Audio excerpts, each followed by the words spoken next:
이 새벽을 주님과 2부 돌아왔습니다. 이 시간엔 주 예수 사랑교회 김준식 목사님께서 시편 127편 3절에서 5절까지의 말씀을 본문으로 자녀는 하나님의 선물이란 제목의 하나님의 말씀 전해주시겠습니다. 많은 은혜 받으시기 바랍니다. 시편 127편 3절에서 5절 말씀을 본문으로 하여 자녀는 하나님의 선물이라는 제목으로 말씀드리겠습니다. 첫째로 믿음의 가정의 태종 자녀의 위치. 하나님은 아담과 하와를 창조하셨습니다. 또한 믿음의 가정도 창조하셨습니다. 아담과 하와의 결혼 주례를 하나님께서 주관하셨습니다. 그리고 축복하시기를 창세기 1장 28절에 생육하고 번성하여 땅에 충만하라 하셨습니다. 믿음의 가정은 하나님의 인류 구속사의 기본 단위입니다. 가정이 잘 되어야 하나님의 뜻이 바르게 이루어집니다. 그리고 그 가정의 자녀들을 귀중히 여겼습니다. 심지어는 그 가정의 태중에 있는 아기까지도 귀중히 여겼습니다. 하나님은 태중에 있는 아기 때부터 돌보십니다. 각 가정에 필요한 아들과 딸을 주시고 어떤 가정에 태어날 아기들에 대한 구상까지도 가지고 계셨습니다. 태중의 아기가 형태를 가지기 전부터도 그 아이에 대해 상세히 아시고 책에 기록할 정도로 하나님의 믿음의 가정의 자녀들을 귀중하게 여겼습니다. 요즘 태아 신앙교육이란 말이 있습니다. 태중의 아기에게 신앙교육을 지키는 것입니다. 실제로 성경에 태아가 자궁 밖의 소리를 듣고 기뻐 뛰논다는 말이 있습니다. 예수님의 어머니 마리아가 세례 요한의 어머니 엘리사벳을 방문하여 문안하는 소리를 들은 세례 요한이 자궁 안에서 기뻐 뛰놀았다고 합니다.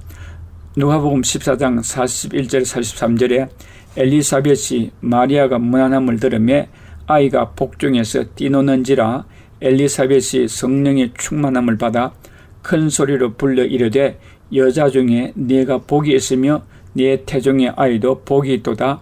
내 주의 어머니가 내게 나오니 이 어찌된 일인가. 보라, 내 문안하는 소리가 내 귀에 들릴 때에 아이가 내 복중에서 기쁨으로 뛰놀았도다고 했습니다. 이와 같이 태아도 태중에서 밖의 소리를 들을 뿐 아니라 감정과 의지가 있는 것을 봅니다. 그리고 태아를 임신한 어머니의 감정과 의지와 지식에도 영향을 받고 있는 것을 알 수 있습니다. 그러므로 임신하고 있을 때에 아기를 위해 기도하고 찬송하고 성경을 읽어 들려주고 아기로 하여금 감사하도록 교육할 때에 태중의 아기에게 믿음이 좋은 영향을 줄 수 있습니다. 이 아기가 태중에서 하나님을 알고 믿을 수 있습니다. 그래서 혹시 믿는 가정의 자녀가 임신 중에 죽더라도 구원받습니다. 뿐만 아니라 태어난 지 얼마 되지 않아서 병들어 죽거나 사고로 죽는 경우에도 구원을 받습니다. 그래서 성경을 볼 때에 어린아이에게 세례를 베푸는 것도 좋은 방법이라 생각됩니다. 유아 세례를 베풀고 유아 세례를 받게 하는 부모는 믿음으로 이 아이를 키우겠다는 의지를 하나님께 나타내 보이는 행동입니다. 부모의 그런 거룩한 의지를 하나님은 기뻐하십니다. 그래서 그런 가정의 자녀들을 하나님께서 특별히 돌보십니다. 그리고 그런 부모들은 아이가 유아 세례를 받은 후에 성장해서 자기 판단으로 주님을 믿고 영접하도록 교회와 부모가 아이를 인도합니다. 아이가 자라서 4살 정도 되면 자기 의지로 예수님을 자신의 구세주로 영접할 수 있다고 합니다. 경건한 믿음의 부모 가정에서는 이런 일이 쉽게 일어날 수 있습니다.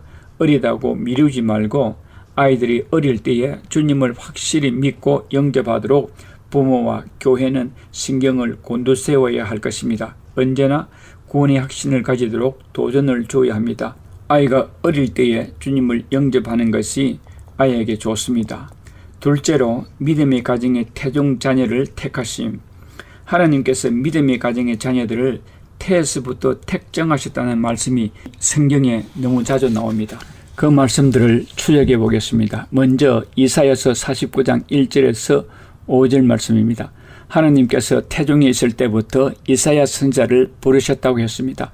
이사야서 49장 1절에 여호와께서 내가 태에서 나오기 전부터 나를 부르셨고 내가 태어남으로부터 내 이름을 말씀하셨도다고 했습니다. 그리고 이사야 49장 5절에서는 하나님께서 이사야를 태중에서 조생하실 때부터 종으로 삼으셨다고 했습니다.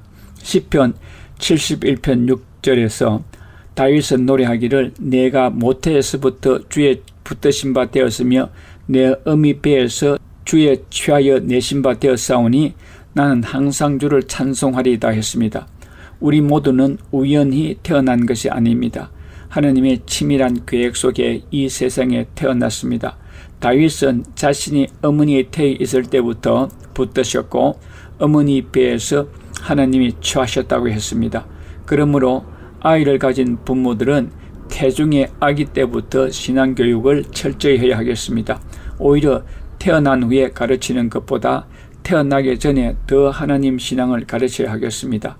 모세는 태어난 지 석 달 만에 나일강에 버려졌습니다. 석 달짜리가 자기 인생을 자기가 책임져야 했습니다. 그래서 생존을 위해 자신이 할 수 있는 것이라고는 고함을 치고 우는 것이었습니다. 그랬더니 하나님께서 들으시고 바로 왕의 공주를 보내사 모세를 구원하게 하셨습니다. 그리고 공주에게서 모세를 위탁받은 어머니 요게벳은 갓난 아기를 품에 안고 하나님 신앙을 가르쳤고 민족의식을 심어주었습니다. 아마도 모세가 궁정으로 돌아갔을 때의 나이가 6 혹은 7세 정도였을 것입니다. 혼자서 생존할 수 있는 정도의 나이일 것입니다. 이 나이에 이르기까지 자주 궁정에 드나들었으며 자신이 공주의 아들이라는 것을 아는 동시에 자신의 생모는 히브리인은 자기를 키워준 어머니라는 것도 충분히 인식할 나이였을 것입니다. 이 나이까지 모세는 어머니 품에서 하나님 신앙을 배웠습니다. 그 후 궁정에 들어가 40세가 되기까지 바로 왕의 공주의 아들로 살았습니다.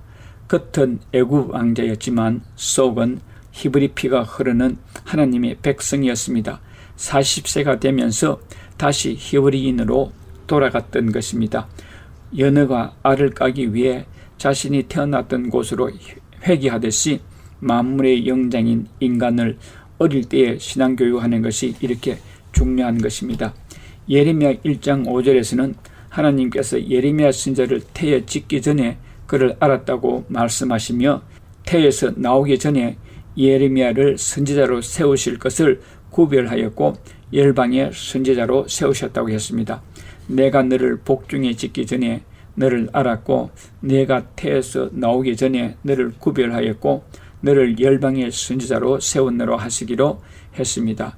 이 말씀에서 하나님은 예레미야를 복중에 짓기 전에 알았다고 하는 말이 무엇입니까? 이 말은 하나님께서 우리 한 사람 한 사람을 짓기 전에 구상하고 설계하신다는 말입니다.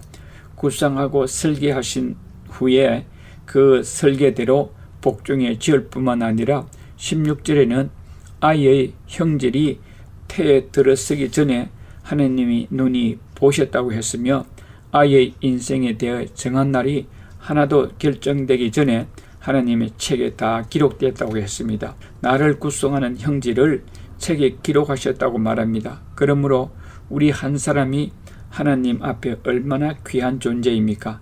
시편 139편 13절에 주께서 내 장부를 지으시며 나의 모태에서 나를 조직하셨나이다 했으며 14절에 나를 지으심이 신묘 막척하심이라 했습니다.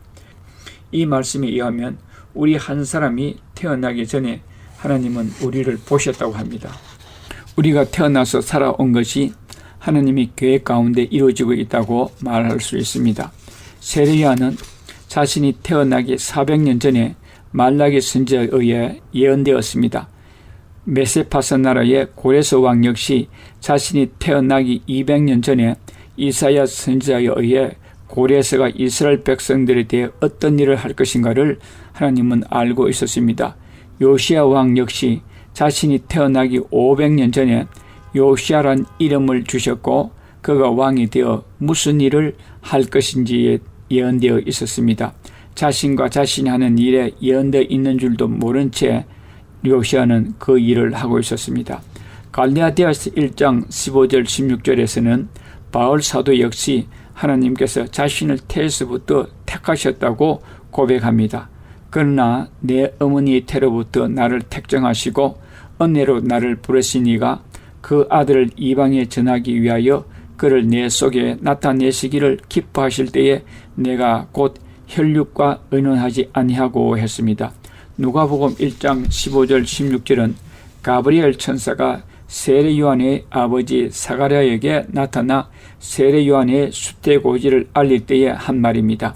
이는 저가 주 앞에 큰 자가 되며 포도주나 소주를 마시지 아니하며 모태로부터 성령의 충만함을 입어 이스라엘 자손을 주 곧 저희 하나님께로 많이 돌아오게 하겠음이니라 했습니다. 누가복음 1장 15절에서는 세례 요한은 태중에서부터 성령 충만하리라고 말씀하고 있습니다. 그러므로 태중의 아기에게 얼마나 신중하게 대해야 할 것을 보여주고 있습니다. 임신한 부모들은 태중의 아기 때부터 말씀을 읽어주고 기도해주고 축복해주고 감사하는 믿음을 심어줘야 하겠습니다. 우리가 지금까지 이런 성경 구절들을 수없이 읽었지만 그냥 지나쳤습니다. 그러나 태중의 아이들을 하나님께서 얼마나 귀중하게 여기시는가에 대한 성경 구절들을 찾아보면서 새삼스럽게 느껴집니다. 하나님께서 태중의 아이들을 중요히 여기신다는 사실을 다시 깨닫게 됩니다. 믿음의 자녀들은 절대로 낙태를 해서는 안 될 것입니다. 그러므로 낙태를 하는 것이 하나님 앞에 큰 죄임을 깨닫게 됩니다.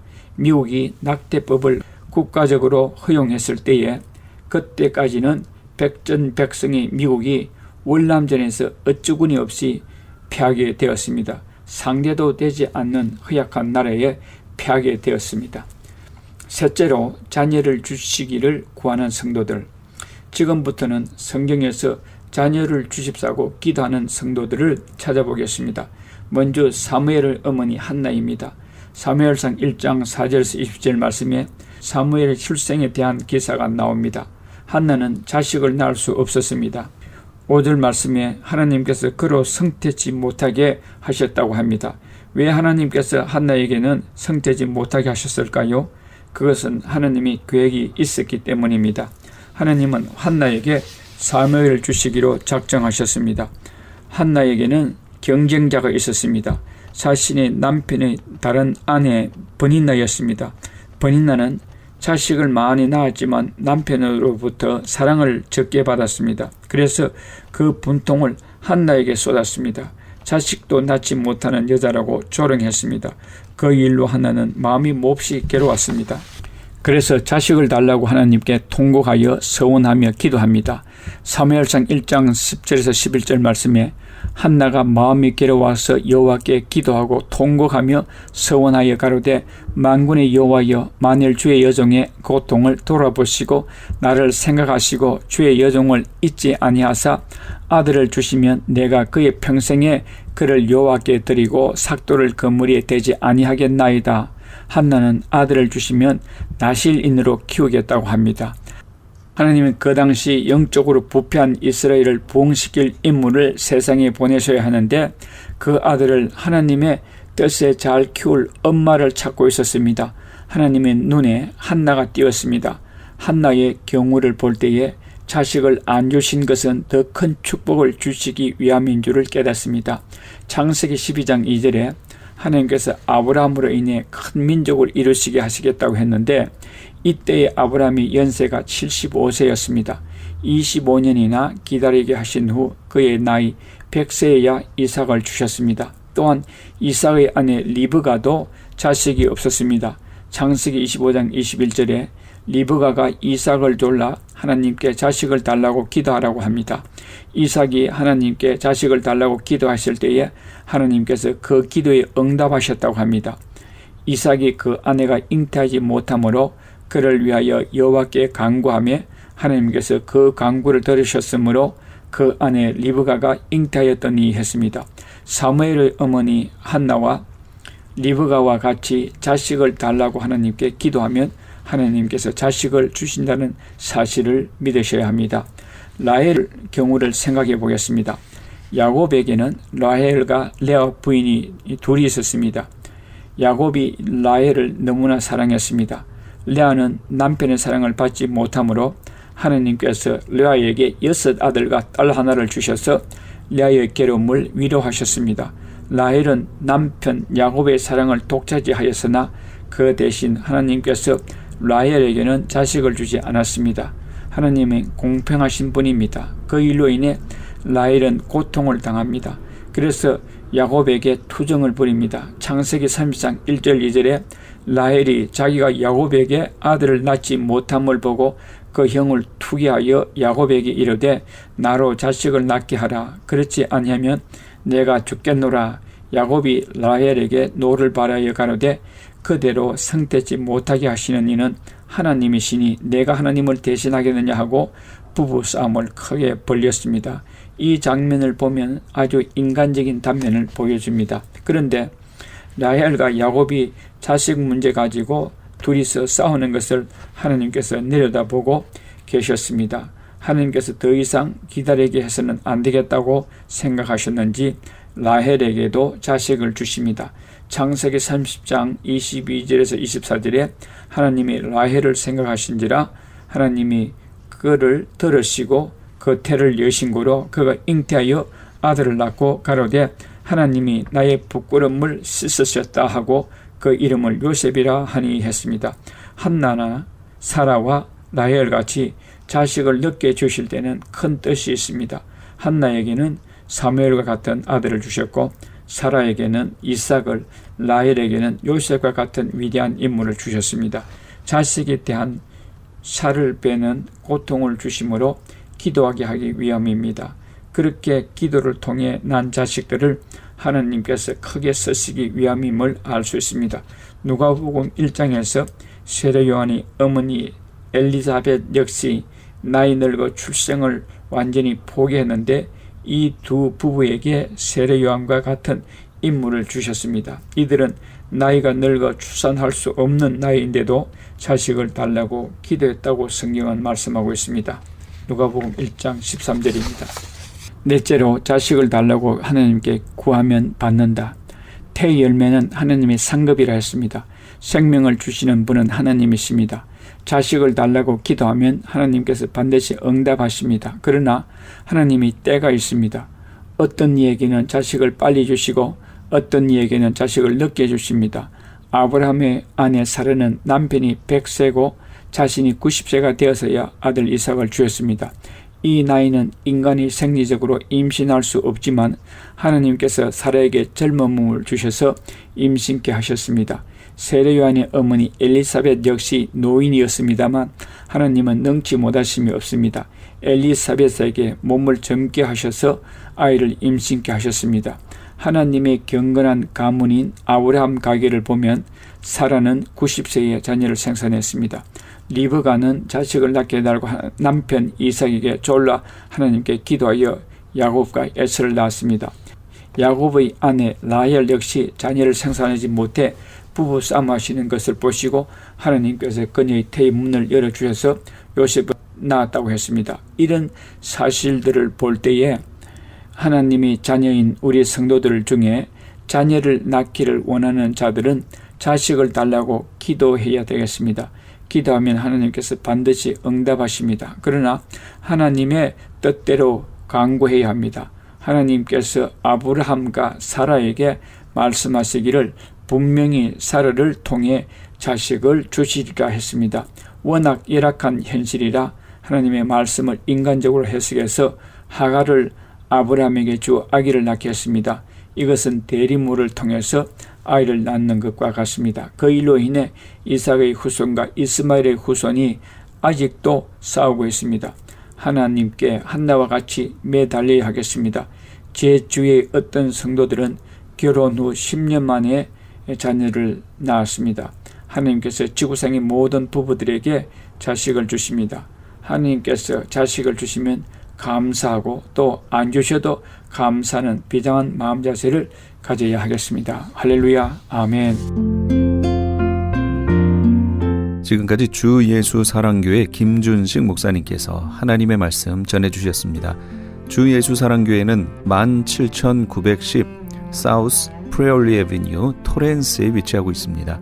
교회 홈페이지는 www.revival.org loveofjesuschurch.com입니다. 김준식 목사님께서는 21세기의 세계 동향을 계시록의 시각으로 해석하는 요한계시록의 증언이란 제목의 책을 2권 펴내셨습니다. 목사님의 책은 일반 서점이 아닌 목사님께 직접 연락하셔서 구입하실 수 있습니다. 또한 이 시간 목사님의 설교를 CD로 받기 원하시는 분들도 213-434-3129 213지역 434-3129번으로 연락 주시기 바랍니다. 유태인이 만든 특수영양제 M3 들어보셨어요? 곡식의 눈, 과일씨, 껍질, 약초의 뿌리로 만든 특수 영양제 M3. 혈압, 당뇨, 아토피, 천식, 비만 등 무슨 병이든 큰 효과를 주는 신비의 영양제 M3. 서울대학병원 7곳, 고려대학병원 2곳에 입점되어 더욱 믿을 수 있는 M3의 효능. 213-435-9600, 213-435-9600 M3. 정직한 마음으로 권해드립니다. 네, 신만의 장석훈입니다. 천정산삼이라고 다 같은 천정산삼이 아닙니다. 신만이 장석훈이 직접 채취해 믿을 수 있는 산삼. 장뇌삼, 야생산삼과도 비교할 수 없는 신만이 장석훈의 진품 천정산삼. 천하를 얻어도 건강을 잃으면 무슨 소용이 있습니까? 지금 오셔서 신만이 장석훈이 직접 채취해온 산삼을 드시고 온 가족의 건강을 지키십시오. 한남체인 길 건너편 전화 213-388-1234 388-1234 신만이 장석훈의 천정 산삼. LA 한인타운에 있는 프레이즈 교회에서 오는 2월 18일 토요일 제3차 요한계시록 세미나를 개최합니다. 구약의 절기를 통해 본 예수님의 초림과 재림의 사건, 구약 파노라마를 통해 본 예수님의 재림 때에 일어날 일들, 7년 대환란, 적그리스도는 누구인가, 휴거는 언제 일어나는가, 베리칩은 짐승표인가, 그리고 한 번 구원은 영원한 구원인가 등 계시록의 핵심 키워드를 중심으로 세미나가 진행됩니다. 세미나 등록비는 교재와 점심 식대비로 10불이며 목사님을 비롯한 목회자는 등록비가 없습니다. 계시록의 말씀을 배우길 원하시는 성도님들은 2월 18일 토요일 오전 10시까지 2668 웨스트 피코 블러버드 LA 한인타운 피코와 캔머어가 만나는 곳에 있는 프레이즈 교회로 오시거나 전화 213-700-9833 213지역 700-9833번으로 문의하시기 바랍니다.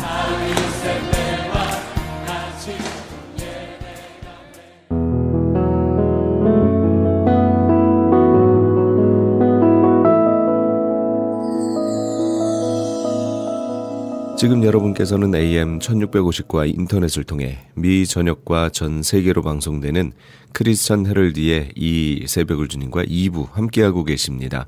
방송 시간과 설교 편성표는 크리스천 헤럴드 신문 주간 편성표나 홈페이지 chtv1810.com에서 확인하실 수 있습니다. 계속해서 이 시간에는 한영원 교회 박승훈 목사님께서 창세기 30장 1절에서 8절까지의 말씀을 본문으로 억울함을 푸시는 하나님이란 제목의 하나님의 말씀 전해주시겠습니다. 많은 은혜 받으시기 바랍니다. 오늘 말씀을 간단히 요약하자면 우리가 억울함을 당했을 때 그걸 내가 풀려고 하지 말고 하나님께 맡기라는 요지입니다. 바꿔 말하면 억울함을 풀어주실 이는 하나님이시므로 믿고 기다리시라는 말씀이지요. 그거야 뭐 다 아는 사실이라고 소홀히 생각하실 분도 계시겠지요. 하지만 안다고 다는 아니죠.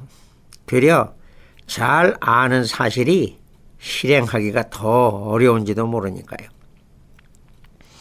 오늘 본문은 이미 다 아시는 대로 라헬이 자식을 낳아서 그 이름을 단이라고 불렀는데요.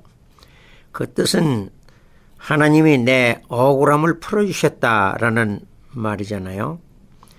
언뜻 보기엔 라헬의 믿음이 그럴듯하게 들리는 것 같아도 실제 그녀가 취한 행동을 보면 전혀 거리가 먼 이야기입니다. 왜냐하면 라헬이 단을 얻은 것은 제 몸에서 난 것이 아니라 언니 레아를 시샘한 나머지 자기 몸종을 빌어서 얻었기 때문이죠. 자녀를 낳을 때 그 애가 출생하기도 전에 부모들은 이미 딸이면 딸, 아들이면 아들 이름을 놓고 적지 않이 고심을 합니다. 그 아이의 장래를 축복하는 마음과 온 정성을 담아서 세상에서 제일 좋은 이름, 가장 예쁜 이름을 주고 싶기 때문이지요.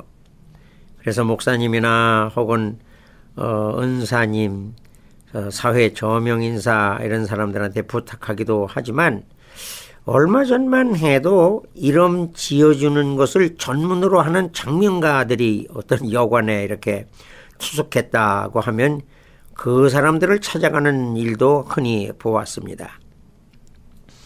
그런데 성경에 나오는 부모들은 자녀들 이름을 지어줄 때 자기의 과거 살아온 삶을 배경으로 애들 이름을 지어주는 일을 흔히 보게 됐는데요.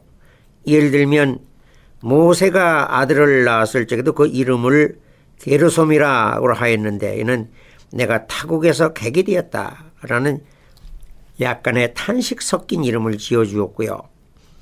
요셉도 감옥에서 나와서 애굽 총리가 되고 그제서야 비로소 두 아들 곧 므낫세와 에브라임을 낳았는데 그 첫째 아이 므낫세의 이름의 뜻은 잊어버림, 곧 하나님의 나로 나의 모든 고난과 나의 아비에 온 집 일을 잊어버리게 하셨다는 뜻으로 그런 이름을 지어주었습니다. 오늘 창세기 30장 6절에도 라헬이 아까 말씀드린 대로 그 시녀 빌하를 야곱에게 주어 아들을 낳고서는 이제 하나님이 내 억울함을 풀어주셨다 하면서 단이라고 이름을 붙였는데요. 글쎄요. 얼마나 한이 맺혔으면 아이 이름에다가 자기의 한을 얹어서 그렇게 이름을 붙여줬을까. 본인 아니고서야 누가 그 사정을 알 수 있겠습니까? 하지만 세상에는 억울한 일이 한두 가지입니까? 그리고 또 억울한 일을 안 당해본 사람 누가 있겠습니까? 감옥에 가보세요. 억울하지 않은 사람은 하나도 없답니다. 안 가봤으니까 잘 모르겠네요. 내가 당하지 않을 일을 뒤집어 쓰고 애매하게 고생할 때 억울하다고 하는데 일단 암만 소리쳐봐도 소용이 없고 세상은 다 나를 죄인으로 취급하는 거죠. 그럴 땐 세상이 완전히 거꾸로 되어가지고 바르고 공평한 게 하나도 없다는 생각뿐입니다. 자, 라헬을 봅시다. 언니 레아는 별로 사랑을 못 받았어요. 야곱에게. 왜냐하면 알력이 부족했다고 했는데 여기 알력이라는 말을 저는 돋보기를 써야 하는 것인 줄, 저도 성경 여기를 처음 읽을 때 그런 줄 알았지만요. 사랑하시는 성도님들, 무릇 여성에게 있어서 남성을 끄는 힘이란 그녀의 눈매에 있음을 누가 부정할 겁니까? 첫눈에 어떻게 됐다는 말처럼 레아에게는 남자가 자기를 처음 봤을 때 그 남자를 단번에 사로잡는 매력이 없었다는 말입니다. 그 고운 두 눈 내 마음을 사로잡아, 어떤 명곡의 가사가 생각납니다.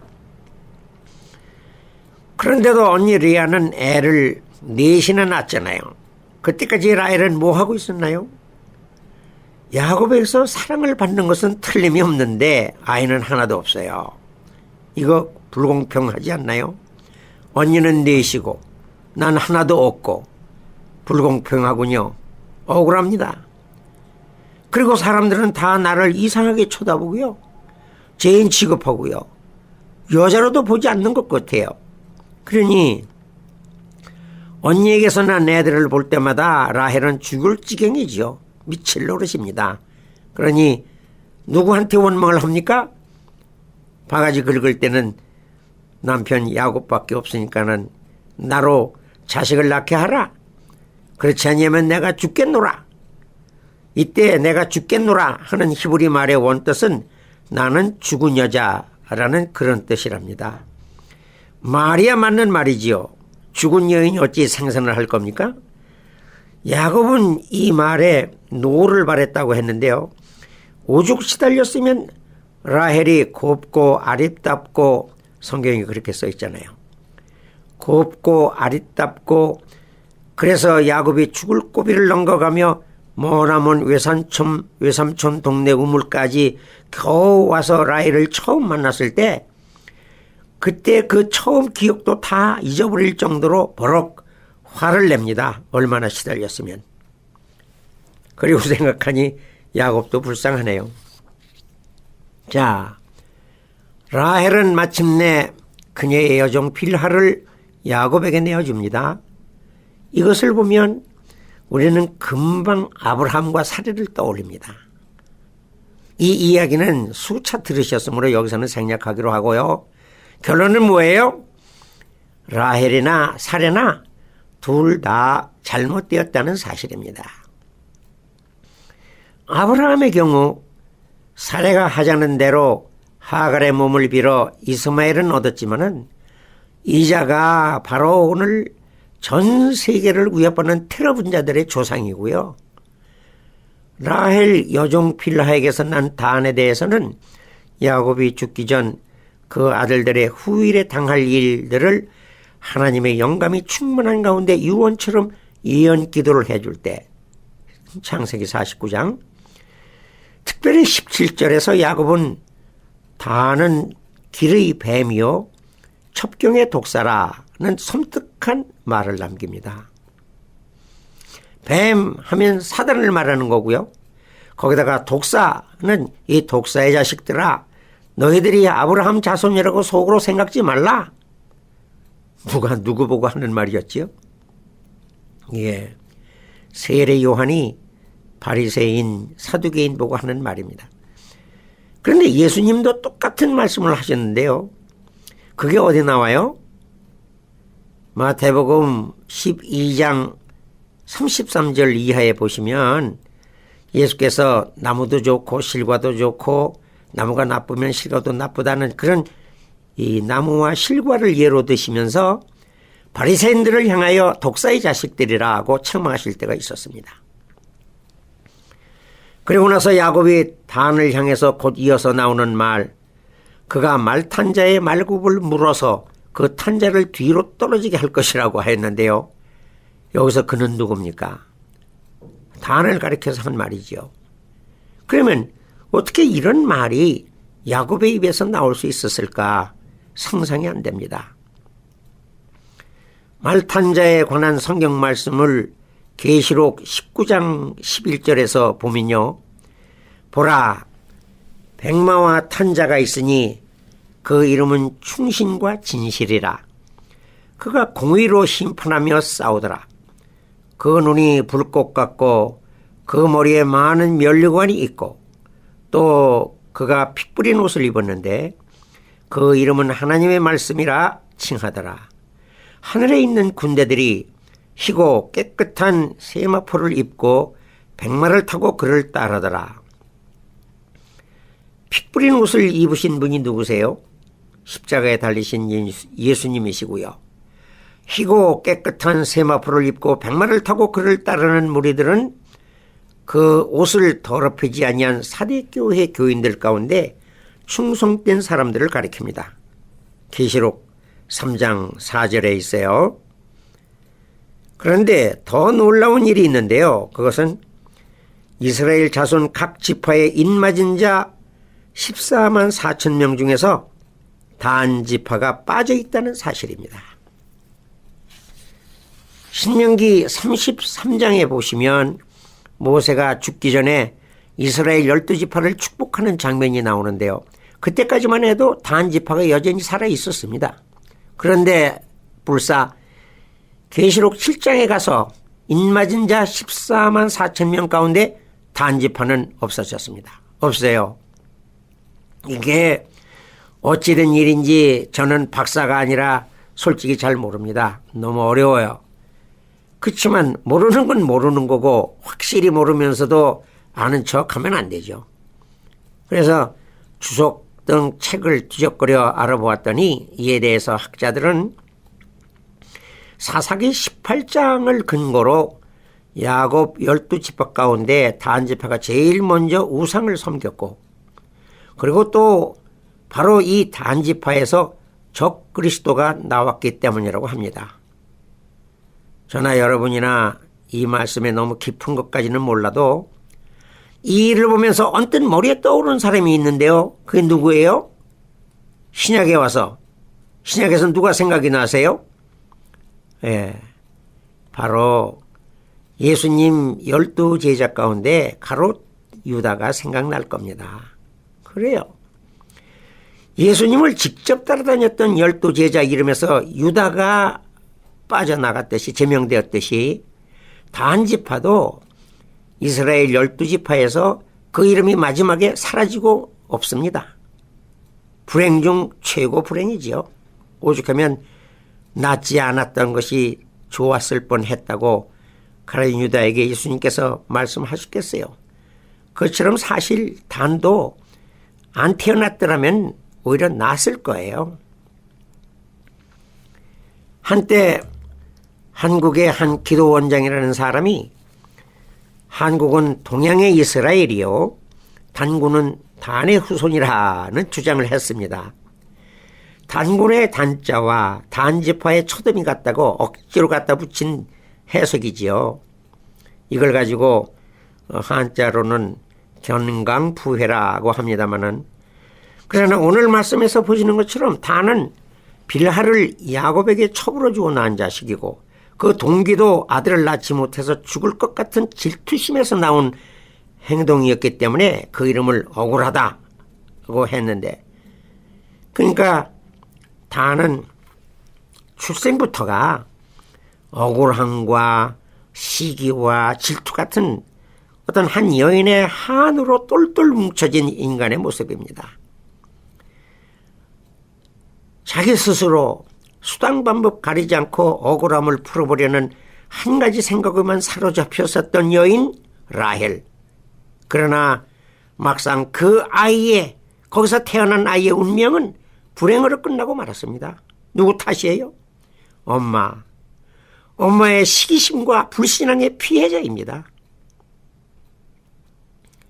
그렇지만 사무엘의 모친 한나는 라헬과 전혀 다릅니다.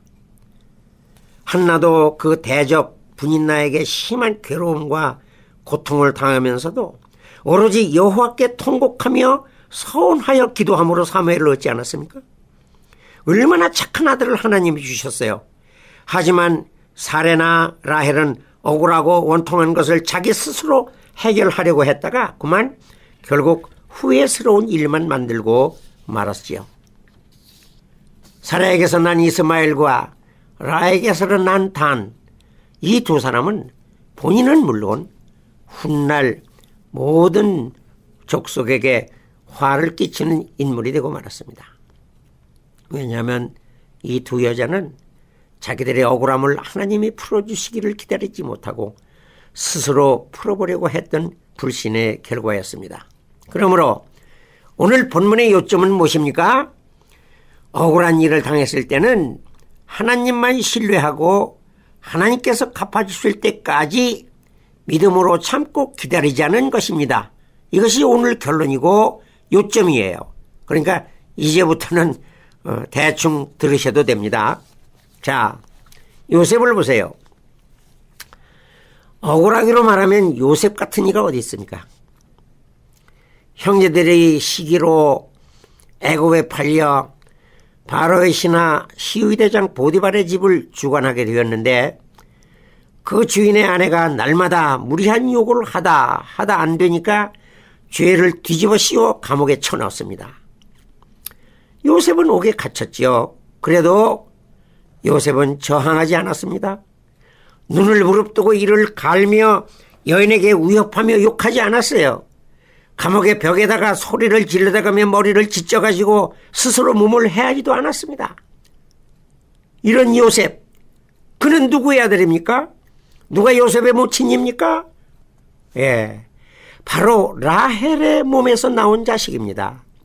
하나님은 이렇게 훌륭한 인물을 주시려고 이제껏 지체하셨던 것이지요. 이삭도 그랬고요. 사무엘도 그랬잖아요. 그런즉 우리는 여기서 뭘 알아야 돼요? 모든 은혜의 하나님 곧 우리를 부르사 제게 영원한 영광에 들어가게 하시니가 잠깐 고난을 받는 우리를 친히 온전케 하시며 강하게 하신다는 사실입니다. 이거 제 말 아닙니다. 베드로전서 5장 10절이에요. 네? 베드로전서 5장 10절. 은혜로 우리를 부르신 하나님께서 우리를 친히, 우리가 잠깐 고난을 받는데 우리를 친히 온전케 하시며 강하게 하신대요. 요컨대 하나님께서 우리를 부르시고 자녀로 삼으신 것은 그리스도와 함께 후사로 세우심과 동시에 영광과 고난도 함께 받아야 된다는 사실이죠. 이건 또 어디 있나요? 로마서 8장 17절입니다. 사람들이 나를 핍박하였은즉 너희도 핍박할 것이라. 예수님도 제자들에게 그렇게 미리 말씀을 하셨고요. 180도 뒤집어진 바울의 고난의 일생은 그가 아나니아의 안수를 받고 눈을 뜰 때 주님이 그에게 일러주신 말씀이었습니다. 아나니아에게. 사도행전 9장. 선택하지만 왜 우리를 부르셨나요?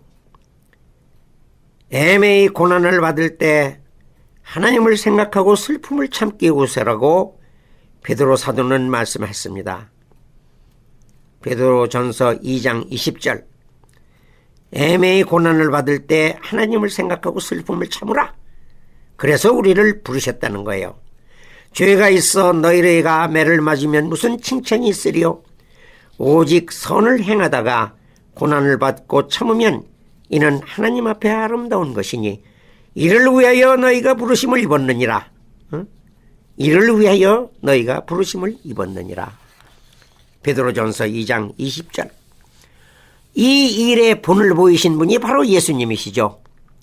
저는 죄를 범치 아니하시고 그의 입에 괴사도 없으시며 욕을 받으시되 대신 욕하지 아니하시고 고난을 받으시되 위협하지 아니하시고 오직 공의로 심판하시는 하나님께 부탁하셨습니다. 베드로전서 2장 22절이에요. 왜 그러셨나요? 어째서 직접 맞서지 않으셨나요? 이는 우리로 하여금 그 발자취를 따라오게 하시기 위함이었다고 말씀합니다. 똑같이 베드로전서 2장이에요. 어디 그뿐인가요? 다음 장, 그러니까 곧 베드로전서 3장 9절에 가서는 우리로 하여금 악을 악으로 욕을 욕으로 갚지 말고 도리어 복을 입일라. 이를 위하여 너희가 부르심을 입었다고 하셨습니다. 이를 위하여 너희가 부르심을 입었다. 그래야 복을 유업으로 받는다는 약속도 함께 해주셨지요. 그러니 와, 이게 기독교고 이게 믿음인데 누가 감히 이런 믿음, 그리고 또 주변 어느 누구한테서 이런 사람을 찾아볼 수가 있습니까 지금? 그러니 우리는 정말로 이런 삶을 살아야 할 텐데 어떻게 이런 경지에 다다를 것인가? 어떻게 이런 수준까지 내 신앙이 올라갈 수 있나? 이게 문제지요. 억울해도 참아라. 하나님이 해결해 주신다. 라헬이나 사례처럼 삐뚤은 방법을 쓰면 안 된다. 다 아는 사실이에요. 그렇지만 그게 어디 그렇게 쉽던가요? 그러니 자, 이제 지금 여기서 서로 생각해 봅시다. 마음을 열고 따져봅시다. 그리고 이제부터 내가 취할 행동을 하나하나 짚어봅시다. 우선 첫째, 내 마음에서 시기심을 조심해야 될 것 같아요. 이게 제일 먼저이고 제일 중요한 것 같아요. 라헬은 언니와 그 네 아들 루벤, 시므온, 레위 그리고 유다를 볼 때 언니가 부럽다 못해 미웠겠죠. 시기한 나머지 예수님도 빌라도에게 넘겨졌던 사실을 아시나요? 그래서 빌라도는 예수를 놓으려고 묻은 애를 썼습니다. 하지만 요즘 말로 말해서 촛불 시위에 진 거죠. 그만큼 시기심이 무섭습니다. 사울은 천천히요 다윗은 만만이라는 여인들 말을 못 새겨서 사울과 세 아들 모두 비극으로 끝났잖아요. 남이 잘 되는 거 축하는 절대로 못 해주죠. 하지만 조심합시다. 옆집은 장사가 잘 되는데 우리 가게는 손님이 적다? 이때 내 마음을 다스려야 해요. 이게 정말 쉽지는 않지만 그래야 돼요. 두 번째는 뭘까요? 내가 불이익을 당해도 하나님이 불공평하다고 원망하면 안 돼요. 그것이 어떤 때 억울하다고 느껴지기도 하고, 그렇지만 이스라엘 백성들을 보세요. 광야에서 모세를 원망하고 하나님을 거스렸더니 그 일을 우리가 새겨야 돼요. 거울 삼아야 됩니다. 단순히 이스라엘 얘기가 아니에요. 라헬도 야곱에게 그리고 더 나아가서 하나님을 원망했지요. 아마 나 같아도 원망할 수밖에 없었을 거예요. 하지만 원망은 문제를 더 어렵게만 만들지 해결에 도움이 안 돼요. 그래서 불만이나 원망에 싹 트는 듯 싶으면 이걸 그냥 단칼에 일찍 잘라버려야 돼요. 그게 커지면요, 불뱀도 나오고 땅이 갈라져서 나를 삼킵니다. 민수기 21장을 집에 가서 꼭 읽어보세요. 세상 억울한 사람 많고 억울한 일 많습니다. 한 가지 예만 들고 마치겠습니다. 한국 6.25 전쟁 때 북한의 괴뢰군이 빠르게 쳐내려왔습니다. 서울이 3일 만에 뺏겼거든요. 국군이 완전히 후퇴하기 전에 한강다리를 폭파했습니다. 수많은 피난민이 이 사실을 모르고 자동차 또는 걸어서 강을 건너려다가 빠졌지요. 죽기도 하고 그랬는데 휴전이 되고 군사재판이 열려서 한강 폭파 책임자는 유죄를 받고 결국 사형에 처해졌습니다. 그렇게 군법 표현이니까요. 그렇게 10년 동안 아무 일도 없었던 것처럼 지내오다가 이 일을 다시 심사하게 되었고 결국 재판 결과는 뒤집어지고 무죄 판결이 나왔어요. 이런 경우 본인은 이미 이 형장에서 목배임을 당했으니 다시 살아날 수는 없고, 그러니 자기가 무죄로 됐는지 이것도 아는지 모르는지 하지만 그 가족들, 그 자녀들은 그 억울함을 어떻게 달래야 할까요? 그리고 또 어떤 때 신문에 보면 자기가 살인을 하지 않았는데도 감옥에서 10년, 20년 고생하다가 진범이 자수를 하거나 체포되었을 때 누명은 벗었지만 그 서름과 억울함은 어떻게 보상받을 거예요? 독립만세를 부르다가 처녀의 몸으로 옥에서 숨진 유관순 누나, 생각하면 생각할수록 세상은 참으로 불공평합니다. 하지만 요셉은 그런 면에서 우리에게 참으로 귀한 교훈을 해요. 억울하게 갇혔던 요셉을 술 맡은 관원은 감옥에서 풀려나고도 까맣게 잊어버리고 있었지만 하나님은 결코 무심하지 않으셨습니다. 라디오를 들으시는 성도님, 여러 성도님들, 이 사실을 내 것으로 믿으세요? 여러분들 가운데 지금 애매한 일로 고통을 당하시거나 심지어 억울한 일로 고생하고 계신 분도 있으실 거예요. 그런 분을 위해서 하나님께서 속히 신원하여 주시기를 기도드립니다. 하지만 낙심은 하지 마세요. 하나님은 다 보시고 또 아시고 계십니다. 다만 라헬처럼 또는 사례처럼 어리석은 생각은 아예 생각하지도 마세요. 왜냐하면 하나님이 하시지 않고는 결과는 도리어 불행해집니다. 기도하시겠습니다. 하나님 아버지, 저의 과거에도 앞으로도 애매히 고난을 받고 억울한 누명을 뒤집어 쓸 때가 있을 겁니다. 내가 하지도 않았는데 내가 흠뻑 다 죄와 허물을 뒤집어 쓸 수밖에 없을 때가 있을 거예요. 하지만 말씀하셨어요. 애매히 고난을 받을 때 하나님을 생각하고 참으라. 베드로 사도는 죄가 있어서 매를 맞으면 무슨 칭찬이 있겠느냐. 오직 선을 행하다가 고난을 받고 참으면 이는 하나님 앞에 아름다운 것이니 이를 위하여 너희가 부름을 입었다.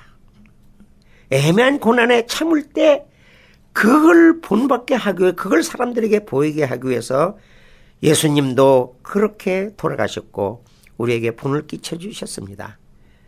저 성질 급하고 못됐는데요. 억울한 일 잘 못 참았는데요. 앞으로 이런 일이 있을 때 이 말씀 기억하고 하나님께 영광을 돌리게 해 주시옵소서. 예수님 이름으로 감사하게 돌려싸움나이다. 아멘. 지금까지 한용원 교회 박승훈 목사님께서 하나님의 말씀 전해주셨습니다. 신앙상담이나 말씀에 대해 더 자세히 배우기 원하시는 분은 전화 213-595-9393 213지역 595-9393번으로 문의하시기 바랍니다. 아니 당신 미장원 다녀왔어? 헤어스타일이 확 바뀌었네. 홈쇼핑월드 차홍 고데기로 마술을 부렸지. 홈쇼핑월드 차홍 고데기. 차홍 허니앤비 샴푸로 머리 감으면서 차홍 헤어두피 마사지를 쓰면 머릿결이 너무너무 부드러워지고 한 움큼씩 빠지던 머리카락도 눈에 띄게 덜 빠져. 차홍 고데기 너무 좋아. 그럼 그 웨이브 머리도? 당연하죠. 3, 4분이면 이렇게 풍성한 웨이브 머리를 만들 수 있다고요. 너무 이쁘다. 어디서 샀어? 홈쇼핑월드. 가격 만족, 품질 만족, 행복한 쇼핑. 활가와 웨스턴 홈쇼핑 월드. TV 18.10에서 추억의 한국 영화를 방송합니다. 미워도 다시 한번, 맨발의 청춘, 돌아오지 않는 해병, 고래사냥, 고교 얄개, 저 높은 곳을 향하여 등 주옥 같은 영화들이 여러분의 안방을 찾아갑니다. 학창시절 선생님 몰래 가슴 조이며 친구들과 함께 보았던 감동의 영화들을 TV 18.10에서 아련한 향수와 함께 여러분을 추억의 세계로 모십니다.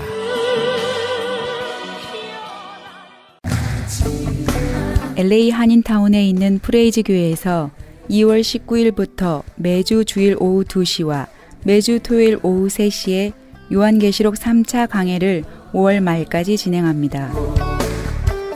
구약 절기 속에 나타난 예수님의 초림과 특별히 재림의 때에는 어떠한 일이 일어나는가? 이방교회와 대체신학으로 인해 가려진 이스라엘과는 어떠한 관계에 있는가? 우리가 왜 이스라엘을 알아야 하는가? 이스라엘을 통해 약속하신 하나님의 시간표는 어떻게 되는가 등 마지막 때를 사는 우리들이 지켜보고 준비해야 하는 것들이 무엇이 있는지를 함께 고민하고 나누는 시간이 될 것입니다. 특별히 매주 토요일 강해는 목회자들을 중심으로 진행되어 깊은 은혜의 시간이 될 것입니다. 요한계시록 강해를 듣기 원하시는 성도님들은 2668 웨스트 피코 블러버드, 피코와 캔모어가 만나는 곳에 있는 프레이즈 교회로 오시거나 전화 213-700-9833 213지역 700-9833번으로 문의하시기 바랍니다.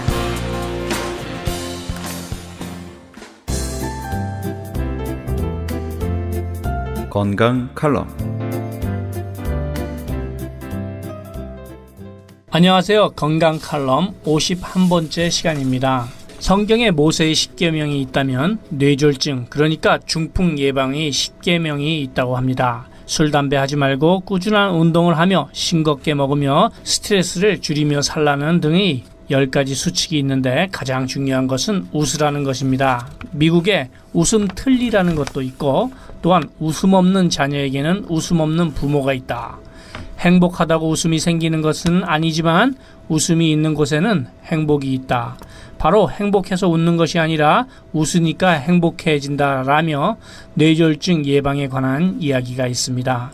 뇌졸중, 스트로크, 중풍이 정의를 내린다면 뇌혈관에 문제가 생겨서 뇌경색이나 뇌출혈로 인하여 갑자기 사망에 이르게 하거나 신체적, 정신적 장애를 일으키게 하는 심각한 신경계 질환이라고 할 수 있습니다. 뇌경색은 혈관의 벽이 두꺼워지거나 딱딱해지게 되면서 혈관이 좁아지고 혈액의 공급이 현저히 줄거나 중단되어서 장애가 일어나는 것이고, 뇌출혈은 혈관이 압력을 견디지 못하고 터지는 것을 말합니다. 이것을 좀 더 쉽게 설명드리자면, 혈관 안쪽에 이물질이 많이 쌓이게 되면 피가 잘 통과하지 못하는데 심장에서는 계속해서 피를 보내는 펌프질을 하니까 머리에 있는 얇고 약한 부분의 혈관이 부풀어 오르게 되면서 터지게 된다는 것입니다. 뇌졸중, 즉 중풍 예방법을 보면 미국의 경우 뇌졸중은 사망률로서는 전체의 3위를 차지하고 있으며 신체 장애의 첫 번째 원인이며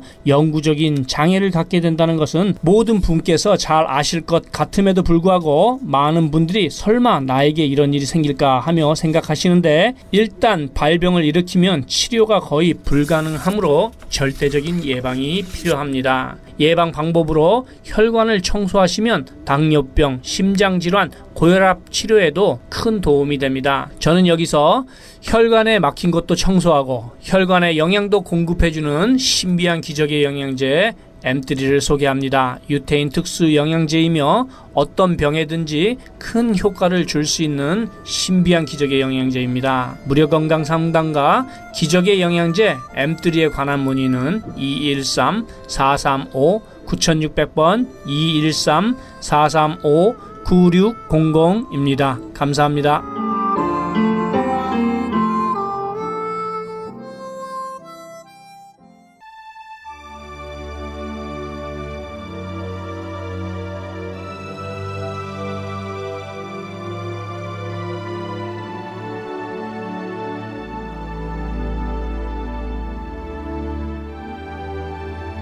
오 놀라운 구세주 함께 하시면서 이 새벽을 주님과 2부 여기서 마칩니다.